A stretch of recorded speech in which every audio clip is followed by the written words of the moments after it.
బీజీవీలోని ఏమేమి ఎక్కువగా చూస్తారు? సో బీజీవీ మనకి క్లియర్ అవ్వాలంటే మనం దేని మీద ఫోకస్ చేయాలి అని అడుగుతున్నారు.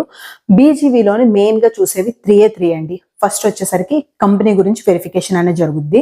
సో మీరు ఏ కంపెనీ నుంచి అయితే నేను వర్క్ చేశానని చెప్తున్నారో ఆ కంపెనీ జెన్యూనా కాదా? ప్రతి బీజీవీ టీం వాళ్ళకి ఒక సెపరేట్ వెబ్సైట్ ఉంటుందండి, గవర్నమెంట్ వెబ్సైట్. ఆ వెబ్సైట్ లోని ఆ కంపెనీ గురించి డీటెయిల్స్ అనేది తెలుసుకుంటారన్నమాట.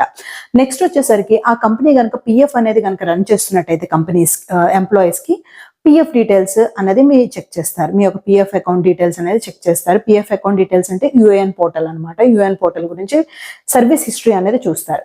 థర్డ్ వచ్చేసరికి మీ ఎడ్యుకేషనల్ డాక్యుమెంట్స్ గురించి వాళ్ళు వెరిఫై చేస్తారన్నమాట. సో ఈ 3 వ్యాలిడేషన్స్ అనేవి మేజర్ గా జరుగుతాయి బీజీబీలోని. ఫోర్త్ వచ్చేసరికి మీ క్రిమినల్ బ్యాక్గ్రౌండ్ మీ పైన ఏమైనా ఉందా లేదా అని చెప్పేసి మీ ఇంటికి వచ్చేసి ఎంక్వైరీ చేసుకుంటారు.